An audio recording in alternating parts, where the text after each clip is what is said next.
Why are you still here? Why don't you just go out and fight the race war that was just ignited a few moments ago? Get out there, grab a bat, come on. I'm dressed the same as him because I'm basically going to continue the set. I'm kidding. Loosen up. I know there's a time change, so everybody's like, it's 11. I just found out that I have a friend who doesn't know what inflation is yet. That's always fun to find out your friend is like that dumb. I was like, how you feeling about this inflation? He's like, that's like balloons, right? I was like, oh no. Oh, this is not looking good. I was like, how do you not yet know what inflation is?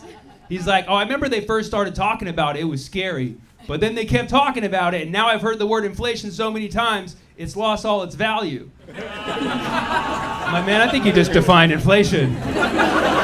He's like, whatever it is, I don't buy it. I was like, oh, there we go. I used to live in San Francisco, but had to move out because I also like to eat. And then I heard last week that Nancy Pelosi's husband got attacked in his San Francisco home, right? Horrible. All I could think when I heard that was like, man, I wonder how much that place closes on Zillow. Because me and Nancy, we have the same job. She's a speaker, I'm a speaker. But I'm the speaker of a studio apartment.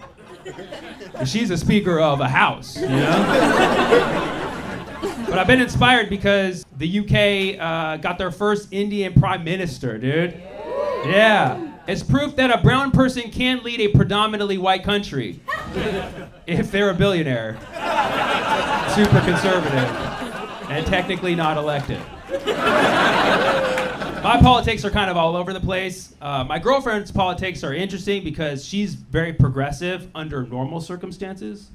But I've noticed that when she's menstruating, she's like full-on Republican. She's like, I don't care about your feelings, your pronouns, I want to eat now. I call it the red wave. All right, this one's gonna be worse. I used to be married. Yes, I was a polygamist. Nobody ever cheers for that. I had maybe 50 to 100 wives. I don't know, I stopped counting at some point. But multicultural, every race, gender, sexual orientation in my wife community. And in any multicultural society, you will have discrimination. So the African American wives were subject to racism, so we started a movement, Black Lives Matter. Some people weren't happy with this, so a counter movement was started, All Wives Matter. And then there was Stop Asian Wives Hate, and then one wife put on a shirt that said White Wives Matter. We were like, what the fuck? And started saying anti-Semitic stuff, so I just put on a shirt that said I want a divorce. But what I'm saying is I still believe in marriage, which technically makes me a white supremacist. Okay, that was the bit. Okay. That was really just a segue into talking about Kanye. So I'm pissed at Kanye. I'm pissed that Kanye said that stuff because now I can't listen to Kanye's music publicly. I can't listen to Kanye West, can't listen to R. Kelly. My college playlist is just Lil Jon at this point. Isn't that wild? The one who said, till the sweat dripped down my balls, is the one who didn't get canceled. It makes sense, though. He wore his heart on his sleeve, you know what I mean? He showed his true colors from the gate. Like R. Kelly, he was too romantic, like he's hiding some creepy stuff, for sure. Kanye was too prolific, we're like, he's got some demons. But Lil Jon was like, skeet, skeet, skeet, skeet, skeet, skeet, skeet, skeet, skeet, skeet, skeet, skeet, skeet, skeet, skeet. We're like, this guy till the end. A lot of people are having a hard time separating Kanye's artistry from what he said. You can do that. Kanye is proof that you can be both a genius and an idiot at the same time. I mean, he is a Gemini. Some people are pissed. Starting a different kind of war now. A lot of people say it's mental health. No, he definitely has a thing against Jewish people. Yeah, that's why he goes by Ye now. He took the Khan out because it's Jewish. Can't go by Yeezus, that's also Jewish. It's hurtful because, I'm in stand-up comedy, 50% of my friends are Jewish. So to hear Kanye say something like, oh, the Jews control the banks. My friends can't even control their checking accounts, Yeah, maybe there are some rich Jewish bankers, but my friends aren't getting a piece. The only cut they got was their foreskin, What I'm saying is I don't tolerate anti-Semitism. And I think if you hate Jewish people, it's just because you're jealous. You want to be them. Yeah, and I'm Palestinian. Yeah, that's how you know we don't hate the Jews, because we want to do our own thing. It's been a stressful year. 2022, the year we found out the Cold War never fucking ended. Right? Yeah. I have a friend who gets real mad when you call it a war, but he's also the kind who's like, I don't like titles. He's like, we're not at war with Russia. If it was a war, we would have soldiers over there. I was like, we do. Her name is Brittany Griner. Her weapon is hash oil. She's a POW. And she's not a small person. She's 6'9". That's a big prisoner of war over there in Russia. Okay, for those of you who do not know who Brittany Griner is, she's a player for the WNBA. For those of you unfamiliar with the WNBA, it's a basketball league for women. And for those of you unfamiliar with women, get in line, brother. Brittany Griner is sentenced to a Russian prison cell for 9 years. And I never would have thought that in the same year I would buy 2 free Britney shirts. And people try to say it's a double standard. What if she was in the NBA? No, I don't see it as black, white, man, or woman. I see Brittany Griner as a fellow stoner. Potheads, this is our battle. It's our time to show that marijuana is a human fucking right. And if you don't believe that, you haven't tried OG Kush. Laced with some raspberry hash. Ever since Brittany got locked up, Stoner's been real silent. I guess they've been smoking indicas. And a lot of people are like, well, what are we gonna do? What are we gonna do? She's in the cell, she's in the cell. No, we could free Brittany if we give the Russians the prisoner that we have that they want. Have you heard of him? His name's Victor Bout. It's called The Merchant of Death. Sounds like a decent guy. He's a merchant, he's a businessman. Yeah. But you have Americans like, we can't give them back the arms dealer. He sold weapons to many countries and started civil wars and fueled coups. I'm like, yeah, you're right. That's America's job. Can't be taking that good work in this economy. Got to keep that for ourselves. I think there's a double standard for sure. Can you thought experiment for a moment? What if it wasn't Brittany Griner, and instead it was Tom Brady? Good old New England Patriot, right? All the East Coast would be flooded with free Tom shirts. Maybe not his wife. But free Tom shirts all around. You're like, well, you know, we've got an arms dealer, but Tom's also an arms dealer, you know what I mean? He's also a ringleader. We'd have him free faster than a ball deflates, you know what I mean? Brittany Griner is like the Tom Brady of the WNBA, talent-wise, except her wife actually stands by her. All I'm saying is, if we can free a Brittany from her dad, we can free a Brittany from a Vlad. All right, thank you so much. I'm Sammy Obeid. Do you even know what NATO stands for? Bear fight wolf. Sometimes you gotta have a war. And this is how it all started. I'm anti-war. I'm against war. And I'm anti-war across the board. Like, I'm just not into, I just don't. It just doesn't do it for me. It doesn't get me going like it does for some people, you know? And you know who also has that point of view? Young people. High school age people, college age people have the anti-war. Which is so crazy because they would be the ones who would go fight in it. Isn't that crazy? What a coincidence. The people who would actually have to go serve and fight in the wars don't like the war. What's weird? It's always the old Who are like, well, sometimes you gotta have a war.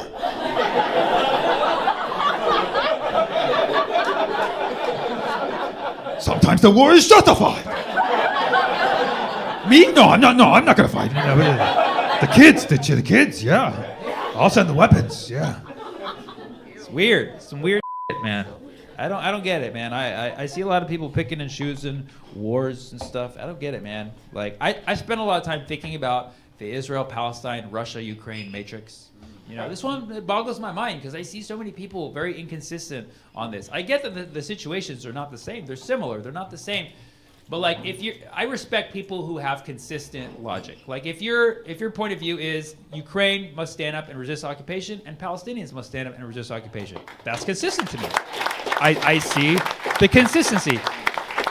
Or if your position is, I just don't like war. I want to end these wars. What do we got to do? Concessions? Stop sending weapons? Let's end these wars. Let's end these wars.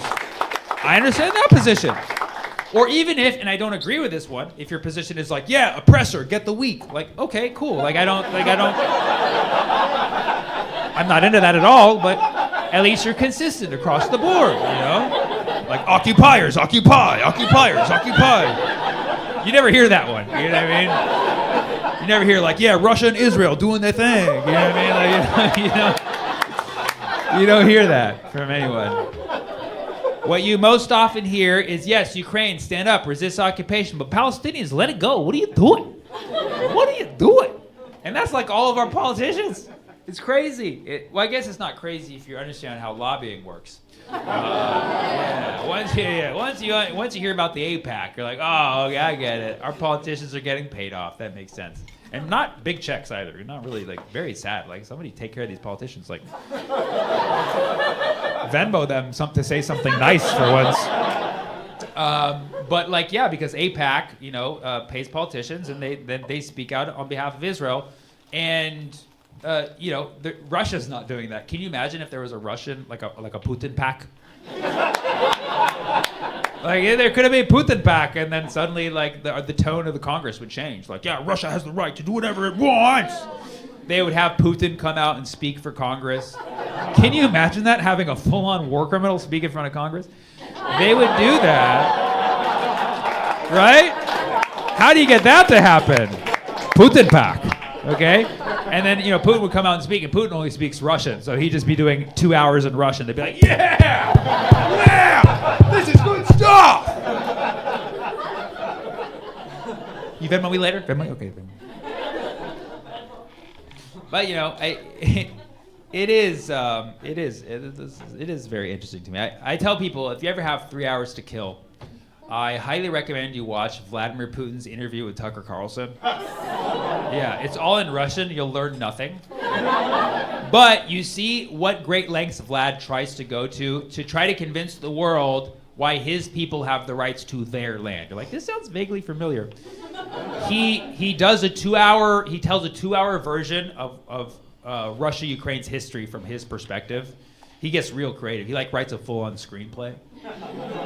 And he gets into it. He's like, external scene. Siberia. 3,000 years ago. Bear fight wolf.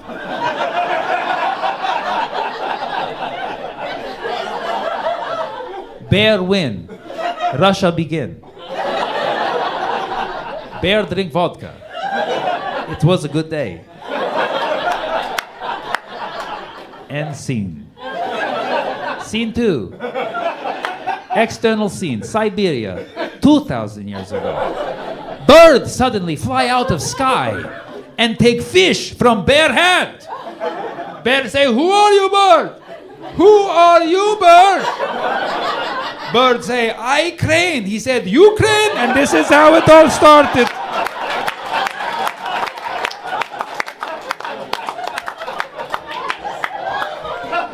I totally spoiled it. That's exactly how it goes for 2 hours.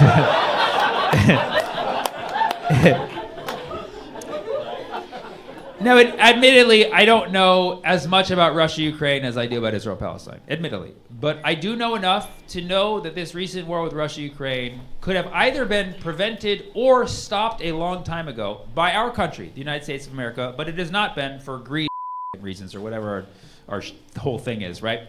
I know enough to know that. And that's why I was just very, I guess disappointed is the best word I can say. Like when people around me in the Western world, who I feel like I share similar progressive anti-war values with, we're cheering this war on for some reason, like, it's a good thing, like we shouldn't have been preventing it or shouldn't be trying to stop it. And people who even self-identify as woke were saying things like, yeah, Russia, yeah, NATO, go NATO, NATO good, Russia bad. I can join NATO if I want to. Say it with me. Come on now. Like what? Like, do you even know what NATO stands for? NATO stands for North Atlantic Treaty Organization. You know what North Atlantic means? It means white, okay? Yeah. Look at the Atlantic. There's a lot of countries there. They're not all white. NATO only reps the white ones, okay? Except Turkey, but Thanksgiving, okay? And they're trying to kick Turkey out, by the way. It gives you a very clear hint. Like, look, there's like a lot of countries in the Atlantic. NATO only reps the north ones, the white ones, okay? Nothing wrong with being white, but you can't call yourself a progressive organization if you only rep white nations. That's some racist shit. Look at the list of countries that NATO reps, and you'll see why NATO spelled backwards is zero tan.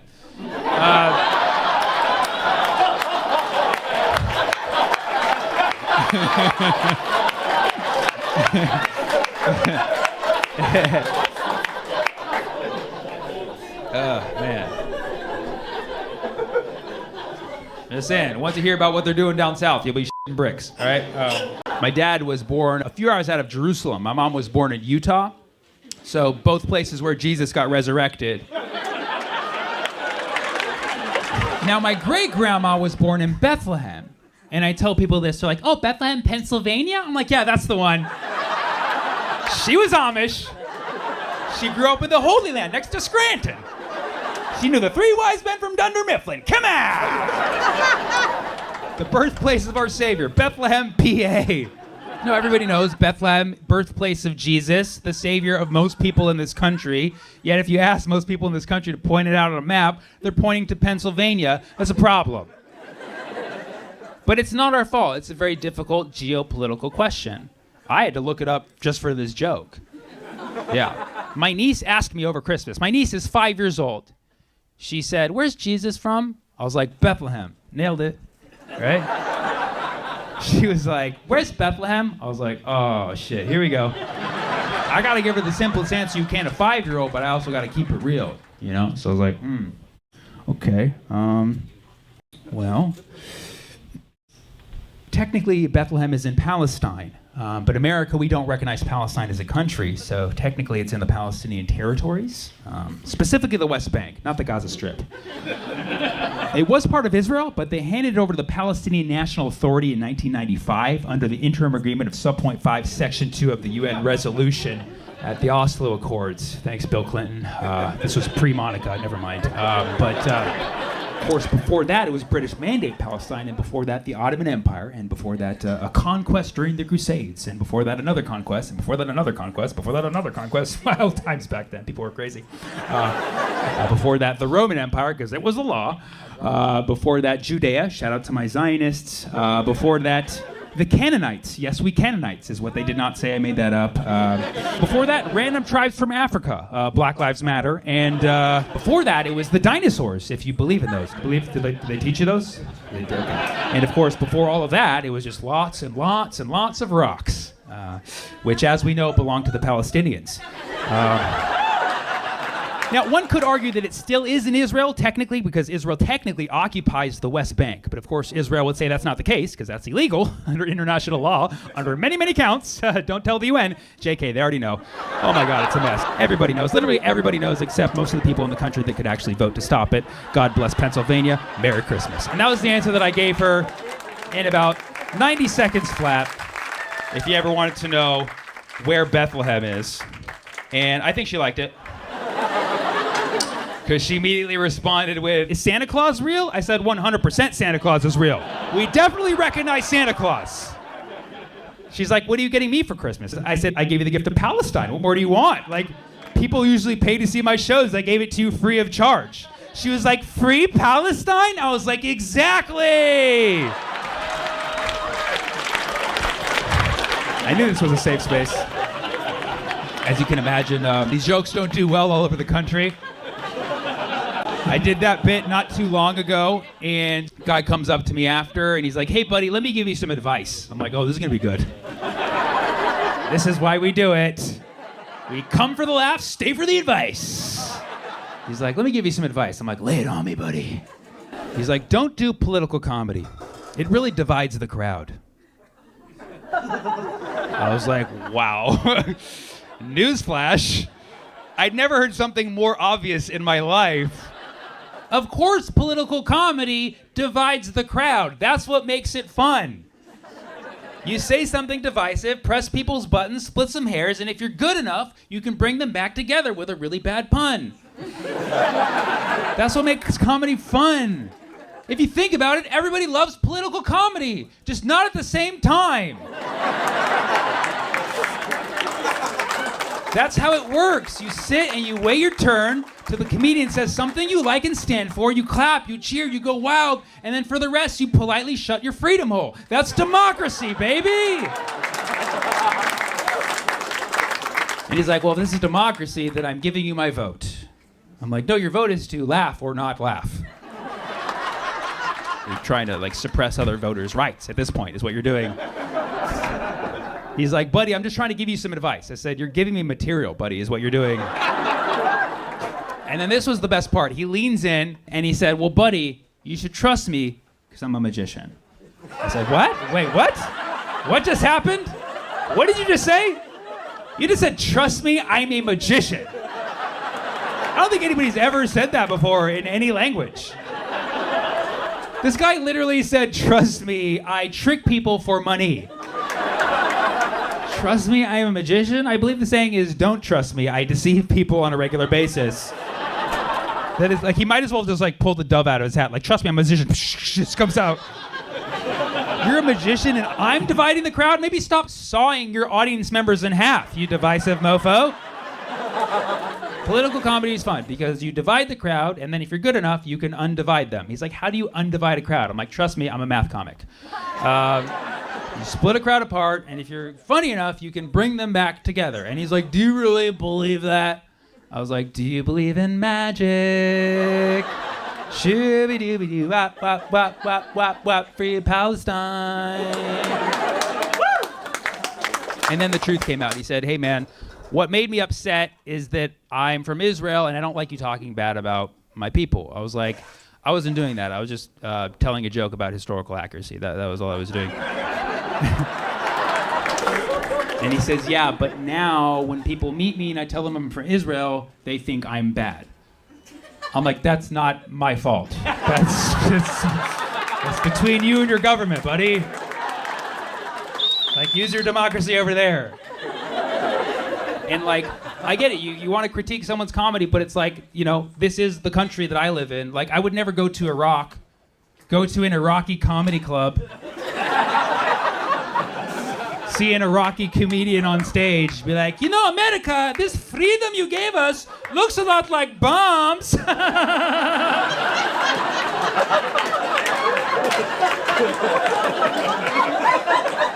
And after the show, I'm like, hey, buddy, can you tone it down with that whole anti-American thing? I'm trying to get some out here, you know what I'm saying? Trying to get laid in your country. Not making it look good. And I felt for this guy, but I just think I think he ran out of words because he is a magician. And then he just said, look, man, I heard your Israel-Palestine jokes, and you're just not building any bridges with those. And I said, I'm not trying to build bridges. I'm trying to get laughs. That's the point of comedy. I'm not when I go to a show, I don't hope that people throw little tiny toy bridges at the stage, I'm hoping for ha-has instead, Plus, I'm Palestinian. We don't do bridges, we do tunnels, you know what I mean? So it's like a bridge. You just don't know that it's happening at the time. I guess what I'm saying is we're more connected than you know? See you on the other side.